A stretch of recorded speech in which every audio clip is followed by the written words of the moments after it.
my name is Gypsy Kim. I'm in your neighborhood. Even my homegirls be like, hey, yo, she's no good. Why y'all be letting me do stuff like this? Y'all gotta tell me to stop, okay? If you tell me Gypsy, you must stop it. I promise I will listen to you guys. Bruh. Anyways, today we are going to try to do something a little bit different. I had a really popular video not long ago, my very first episode of Tragic Turns, and it was about people who lost their lives due to freak accidents that nobody saw coming. Interestingly, a lot of that was preventable, and I shared these stories in hopes to raise some awareness about everyday situations that we all take for granted that could lead to dangerous outcomes. So check out that video if you missed it, but reviewing that episode made me think of situations that may have ended with the opposite outcome. I started asking myself, are there people who lived through a situation that should have ended and crossing over to the next life? So my curious mind took me down an internet searching rabbit hole, scouring tale after tale after tale, and there are actually quite a bit. I thought I would share with you 3 true cases of people who avoided certain death as a bit of inspiration for us all when we think things are really bad in our lives. I hope that we will remember some of these stories to pick ourselves back up and help us to carry on. Now, before we get into it, I must shamelessly plug my own content here. I only have a handful of videos so far because my channel is bitterly new, and I am also juggling being an active mother of 2, a wife, and I recently went back to being nuts, which is a lot of hard work. And I recently went back to work in social services where I encounter people living through very dire circumstances every single day.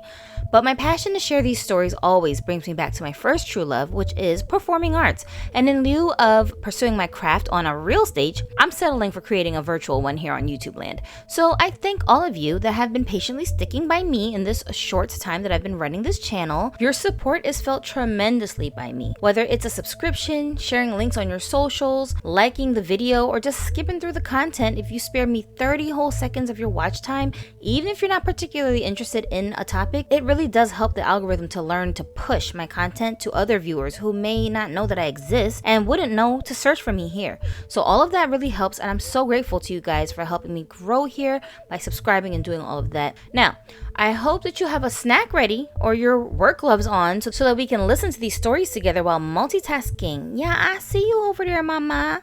Them dirty diapers is waiting for your magic touch, but don't worry, sis. I'm right here with you. Let's start this off with a story about a young lady who fell out of an airplane at the age of only 12. Bahia Bakari was born on August 15th of 1996. She was a young French girl who was the eldest of 4 kids, and her parents Kasim Bakari and Aziza Abudu were both from the Comoro Islands, which are located in the southeastern coast of Africa and surrounded by the Indian Ocean. I have never even heard of this place, and I am fascinated to learn more about it. It sounds really interesting. Leave it in the comments if you're familiar with the Comoro Islands. I don't even know if I'm saying the name of it right. So Bahia had 2 younger brothers and a younger sister. All of their names start with the letter B, and that is so adorable to me because I'm such a dork. On June 30th of 2009, 12-year-old Bahia was traveling with her mom Aziza to the Comoros for a summer vacation in their home country. They were on the Yeminia Flight 749, which started in Paris, France, made a quick stop in Marseille, and then landed in Sana'a, Yemen. From there, the 2 ladies switched flights and they got onto Flight 626, which was to head to the Comoros with an additional stop. Unfortunately, as the plane was descending to approach its final destination, which was the Prince Said Ibrahim International Airport, just 9 miles north of the coastline of Grande Comore Island, the jet began plummeting into the ocean while breaking apart upon hitting the water. Terrified Bahia was ejected from the moving plane as it crashed into the water, and she was instantly floating in the ocean all by herself. She, of course, had no life jacket and she couldn't really swim, but she figured out how to take hold of a piece of fuselage that was floating nearby. Although she meant to grab the largest piece of debris that she could reach, but she just couldn't do it because she was too tired. Apparently, Bahia could hear the voices of other survivors, but she couldn't see them. She was still hanging on to that piece of wreckage when the night turned into morning, and as the hours drew on, she could no longer hear the voices of the other people who had crashed around her. This is how Bahia explained it in court. I realized that voices were calling for help in Comorian, and I cried out a bit, but without much hope, because there was nothing but water around me and I couldn't see anyone. When Bahia first landed in the water, she thought the reason she ended up in the water was because she was pressing her forehead too hard against the plane window. She also thought that her mother had somehow landed safely without her, like Bahia was the only person who had dropped out of the plane and it had carried on to land without her. She thought that her mom would surely scold her for not wearing her safety belt, so she just assumed when she first hit the water that I'm the only person that fell out of the plane. She thought she had pushed herself out of the plane by pressing her forehead against the window. She experienced tasting fuel in her mouth mixed with salt, and it burned her throat, lungs, and stomach. She had no idea what was going on. The next morning, Bahia was all alone, just drifting in the sea with no food, no water. She saw a ship far away, but knew it wasn't close enough for the passengers to view her. And for some of you guys who are like, what do you mean? She had no water. She was in the water. What are you talking about? She's in the ocean. Listen, if you're not familiar with this, because this used to confuse me too. Salt water, which is what was in the ocean, you cannot drink salt water. It's going to dehydrate you rather than hydrate you. So the worst thing you can do when you're stranded in some open water like that is to actually drink the water. This is how Bahia described her experience in her own words. I started to feel the turbulence, but nobody was reacting much, so I told myself it must be normal. This is when she's still up in the plane. I felt something like an electric shock go through my body, and I woke up in the water. There's a black hole between the moment when I was seated in the plane and the moment I found myself in the water. I ended up falling asleep while holding onto the plane debris. Oh my goodness. That's terrifying to think that she was falling asleep while she was holding onto the plane debris. What if she had accidentally just let go, like you're asleep? Oh my gosh, that's so scary. Now, an entire plane has crashed, so the Comorian government is aware of this and needs to send out search and rescue. However, they didn't own any ships of their own, so they had to ask all the commercial and private ships in the area to help. By now, 12 hours had gone by, and a privately owned ship arrived near the crash site and found Bahia, the only survivor left, floating in the water. When the crew saw her, they immediately tossed her a life preserver, but she was way too exhausted to reach for it, not to mention how rough the waters were. Remember, she could not swim well. Thankfully, one of the sailors bravely jumped into the water and swam to her with the flotation device. When they were pulled back into the boat, Bahia was greeted with warm drinks and dry blankets. That poor girl. How scary must this have been? Bahia stated that she only got through this ordeal because she was thinking about her incredibly protective mother, and this is how she found the strength to keep hanging on to that piece of floating debris. Ooh, man, hearing about this part makes me think of that scene from the movie Titanic where Rose is floating on something and she's telling Jack, never let go, never let go, never let go. And he gets too cold and he just can't hang on anymore.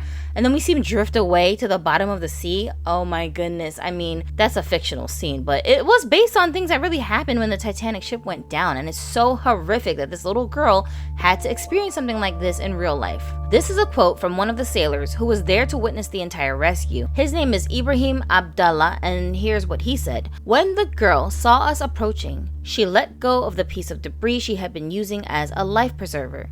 Suddenly, a large wave flipped over her and she disappeared from view until she reappeared a few minutes later. It was at this exact moment that Maturafi jumped into the water to save her, and he's talking about the guy who was on the ship, one of the crew members who jumped into the water to get her. After her rescue by the ship's crew, little Bahia was taken to Port Moroni, which is located in Moroni, the largest city and capital of the Comoros. The following day, Bahia was flown back to Paris aboard a private Falcon 900 jet provided by the French government, accompanied by Cooperation Minister Alain Joyandet, who described her survival as a genuine miracle. Kudos to the French government for taking care of their own like this. I mean, I was really surprised to see that. But I'm sorry, this part of the story is a little bit shocking to hear about for me because I'm just imagining being in her shoes, and I would honestly, I'd be freaking out from the trauma of literally falling out of the sky just yesterday and then being put back on a jet to get home to the rest of my family. I mean, this little girl must have been super brave to step foot on that plane to Paris, because I would have had to be sedated. It ain't gonna be me, you feel me? Alright, focus people, back to the story. Upon arrival, she was reunited with her father and other relatives and then transported by ambulance to the Armand Trousseau Children's Hospital in Eastern Paris. There, she received medical care and was diagnosed with a fractured pelvis and collarbone, burns on her knees, as well as cuts, bruises, and straight up exhaustion. Among her early hospital visitors was then French President Nicolas Sarkozy, who reportedly assured her and her family of their stay at the Élysée Palace, which, if you're unaware, is like the French White House where the president resides. Shortly thereafter, she received the devastating news of her mother's passing.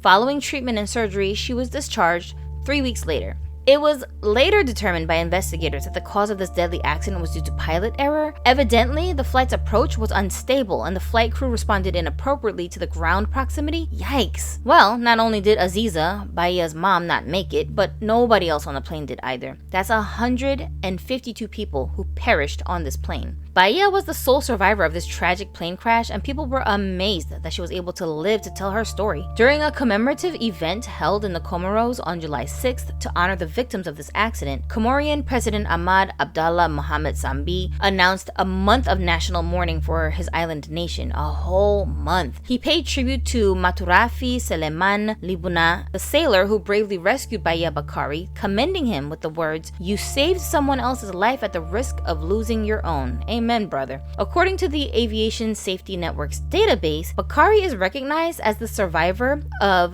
the deadliest ocean crash involving a sole survivor. It stands as the second deadliest sole survivor incident on record. The only other crash with a sole survivor of this capacity that surpassed it in fatalities occurred in 1987, involving Northwest Airlines Flight 255, resulting in the loss of 156 lives, including 2 individuals on the ground. After her miraculous survival and recovery in January of 2010, Little Bahia wrote a book detailing her account of the horrifying event of the crash. The memoir is in French, of course. It's called Moi, Bahia, la Miraculée, which means I'm Bahia, the Miracle Girl. I heard that Steven Spielberg read her book and wanted to adapt it into a movie, but Bahia turned him down. Why? According to her, it'd be too terrifying. Nobody could act out the pain I felt in those moments. Oh my gosh.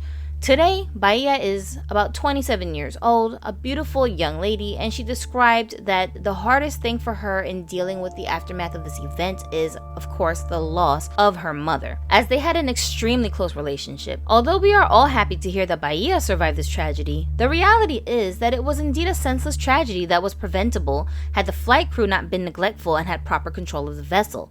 Sadly, 152 humans lost their precious lives, and all of their countless family members were devastated by the sad incident, including the family of Bahia Bakari, who lost their mother and wife Aziza. Though this story makes me very sad, even though I didn't know any of these people personally, I'm really inspired by Bahia and her inner strength, and hearing about these kinds of things reminds me to be resilient when I'm in a tough situation that feels like the end of the world. This 12-year-old hung on when many of us would have literally let go, and if we remember Bahia's story, maybe some of us will find the strength to keep hanging on in our own difficult situations. I found this story, which was shared by a woman named Marwa Atik, whose aunt's stubbornness led to an unbelievable outcome. For a little bit of backstory, let me inform you that Marwa Atik is actually a well-known fashion designer in her 30s who provides beautiful hijab designs for the American Muslim community. She was born in California, but her parents are Syrians, and her brand, Vela Scarves, founded in 2010, has shaped the fashion demands of millennial hijabis nationwide. So, I'm going to be transparent here and tell you it was very difficult for me to cross-reference some of the information that I learned in this story. I tried my best to include mostly what I could gather to be actual facts, but I decided to include this story anyway because whether it's completely true or a little exaggerated, I think that this story is very inspirational on many levels, and there's absolutely a lesson here that all of us can walk away with. So I'm going to tell you this story from the perspective of Marwa herself and paraphrasing what she disclosed on her Facebook page as she shared this incident. But just remember, this is a true incident that did take place historically, and many people did lose their lives as a result. In 1979, Marwa's grandfather made the courageous decision to leave Syria and start a new life here in the United States. The plan was for the grandfather to arrive in California first, followed by the grandmother and their 7 children. Their American Airlines flight 191, reservations included stops in New York and Chicago before reaching California. However, an unexpected challenge arose during the immigration process. Hala was one of the 7 children that was traveling with her mother, and she had recently started wearing the hijab. So this is Marwa's aunt, Hala, but at the time she was either a teen or a preteen, I believe. I couldn't find the exact age of Aunt Hala, but the reason I'm presuming her age range is due to the fact that she had just recently started wearing hijab. For those of you who are not familiar with Islamic religious traditions, the hijab is a headscarf worn by many Muslim women to maintain their modesty while in public. This usually starts when they reach the age of puberty. Although there are many misconceptions about the hijab,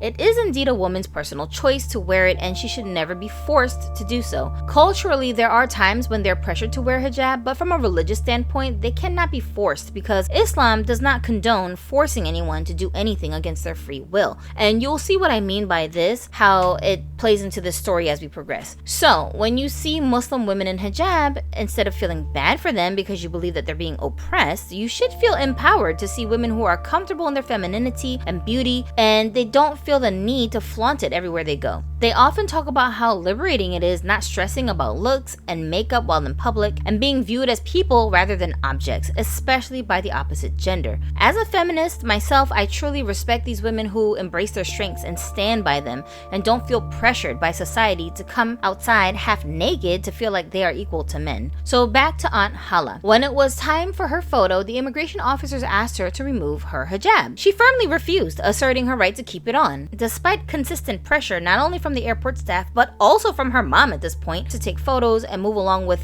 the immigration process. Hala stubbornly stood her ground. Now, this is what I mean about the hijab being completely voluntary. If Hala had been oppressed or forced to wear this hijab, wouldn't she have been eager to take it off to take her photo and show off her beautiful hair?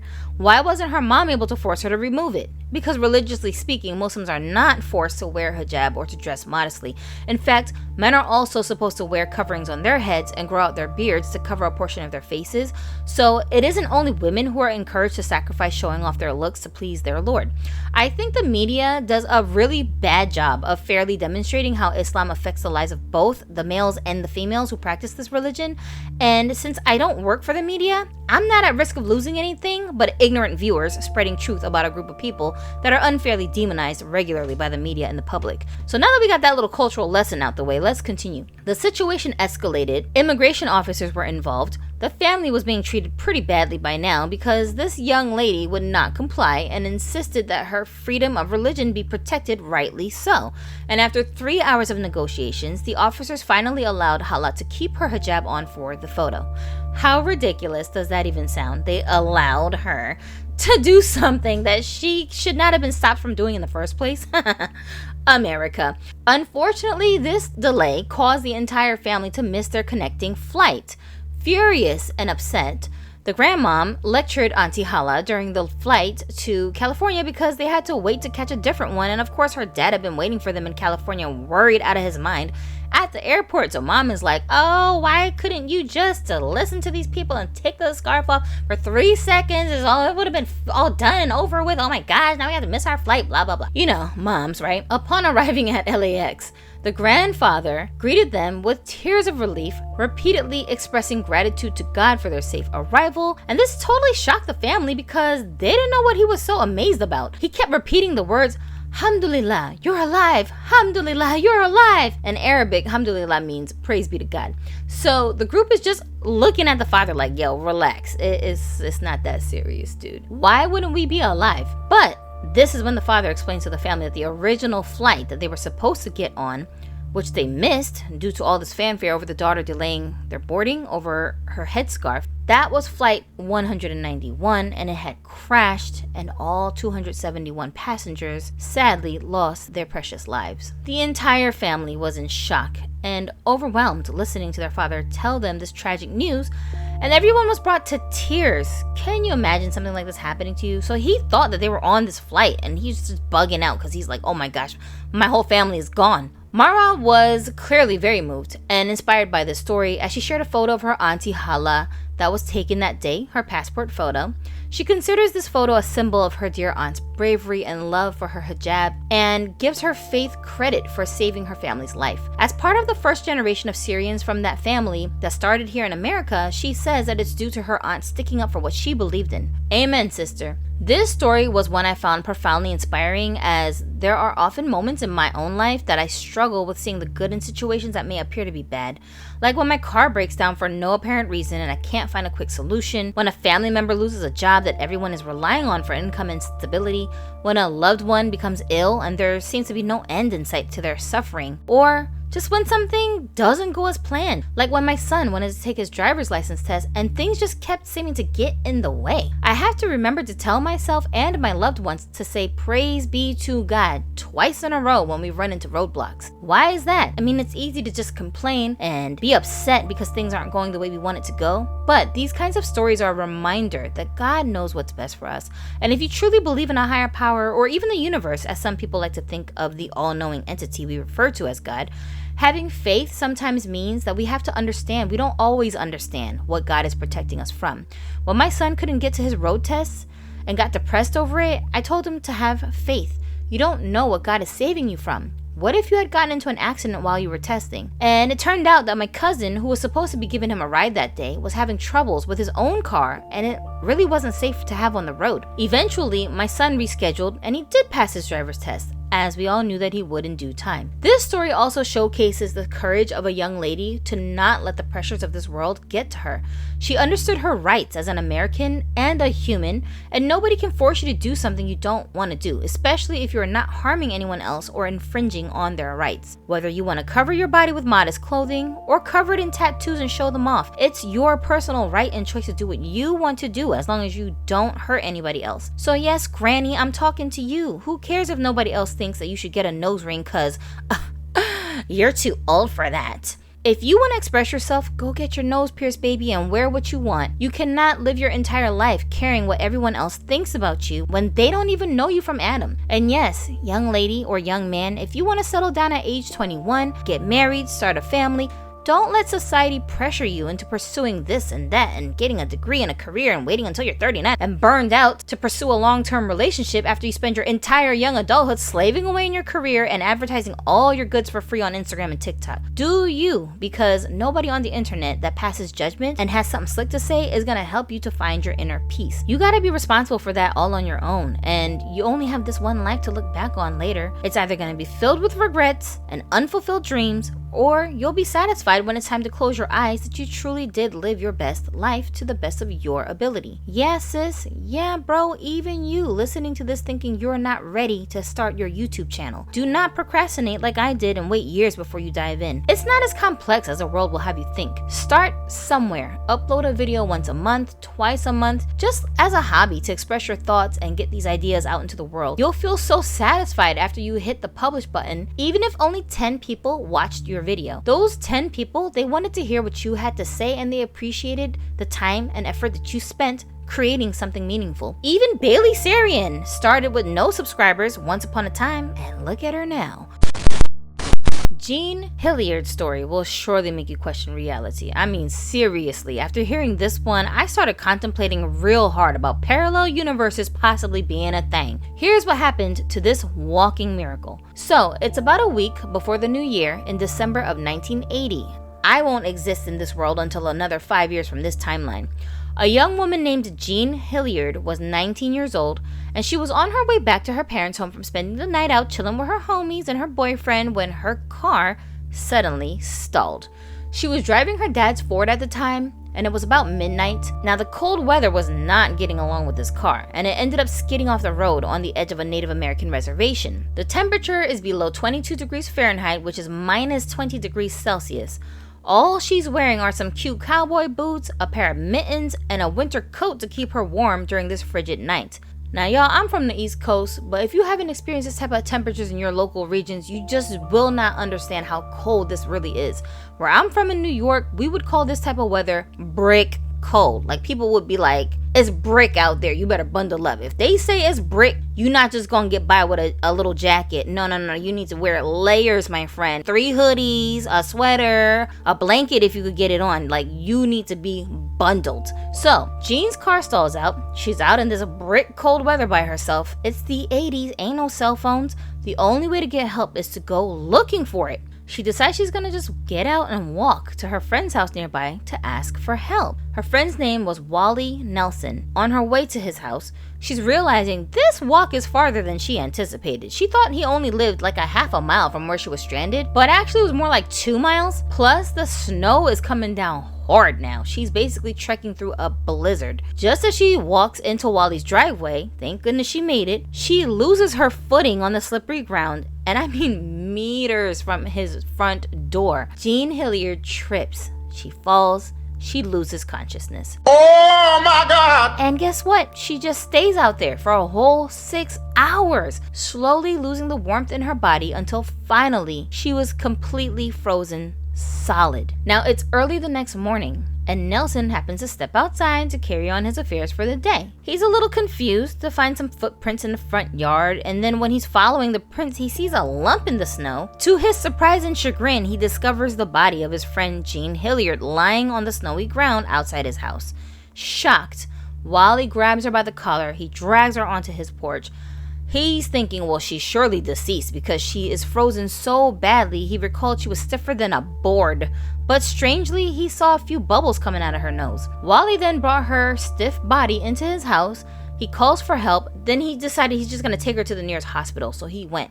In fact, when he brought her there, the medics, they didn't even bother with a gurney. She was so stiff, they literally just carried her by her feet and shoulders into the building. Like, I've only ever seen this done in cartoons. Seriously, who knew that could happen in real life, right? At this point, Jean's body had reached 10 degrees lower than the average healthy human's body temperature. They actually couldn't even get a reading on a regular thermometer at first to measure her body temperature. Her face was ashen gray.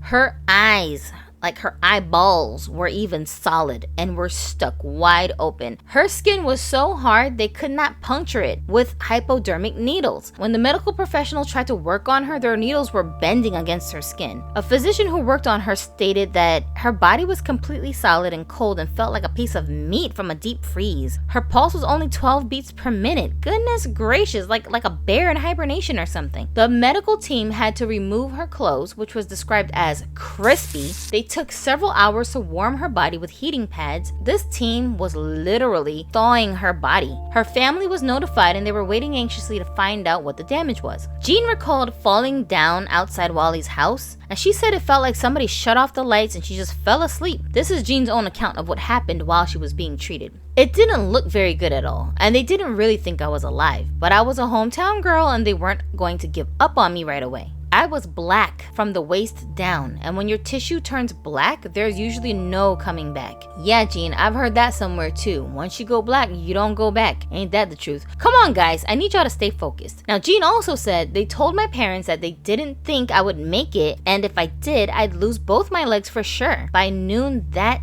day, she was able to talk again. Hallelujah. As they should be, the doctors were just perturbed by the entire situation. This young woman had frostbite on her entire body, but during her 49 days in the hospital, her body miraculously healed itself. They didn't know what to make of it. While hospitalized, the staff had to teach her to walk normally again, but other than that, and some numbness and blistering in her toes, that seemed to be all the damage that she incurred after this event. So Jean's story was actually featured on Unsolved Mysteries, the famous television series. She and her family truly believed that she was able to survive this unbelievable event due to the power of prayer. Somebody who worked at the hospital had actually contacted Jean's pastor and told him what was going on. While she was in treatment, a prayer chain began, and by the end of the day, there were over 30 people praying like their own lives depended on it, asking for divine intervention to save this woman's life. Only 2 hours after the prayer started, Jean went into violent spasms, but this was actually a good thing because it meant that there was life returning to her stiff body. I saw this particular account account left out of many of the news reports on her case, but if you ask Jean and her family themselves, they will give a lot of credit to the fact that her recovery was due to the power of prayer and God's intervention. Did you know that Jeanhilard is the only known person to have ever been revived from being frozen solid and not incurred permanent injuries? Jean did say that she had suffered a lot of pain during the first week that she was home. She felt like she had run a marathon without any training, and her body felt so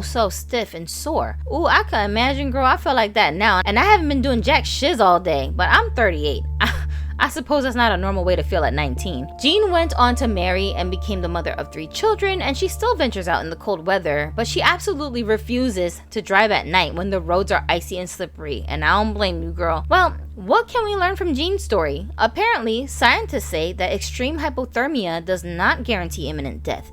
It is possible for people to be brought back from this condition, although it's unlikely that the person is going to have no long-term damages or injuries. Our bodies can be very sensitive, and if just a few ice crystals appear in the wrong place, they can penetrate cell membranes like glass shards and cause frostbite. This would turn your body parts black, and you would develop dead skin and muscle that will likely need to be amputated because there will be no more blood flow to these extremities. And this is usually the common outcome of surviving really bad hypothermia.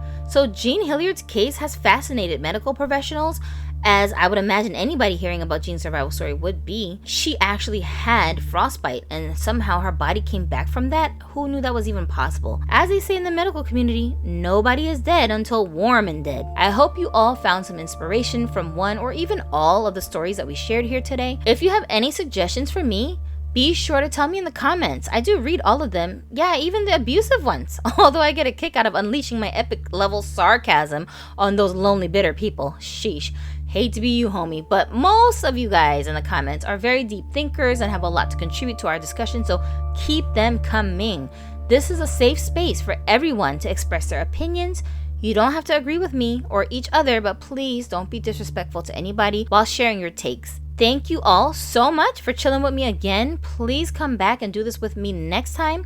Check out the links in the info box and at the end of the video on screen if you want to spend some more time listening to a weird Blasian lady talking in the background of your life. My name is Gypsy with an IE, and I shall return with another interesting batch of real life stories to share with you. Until then, stay safe, friends. Ciao!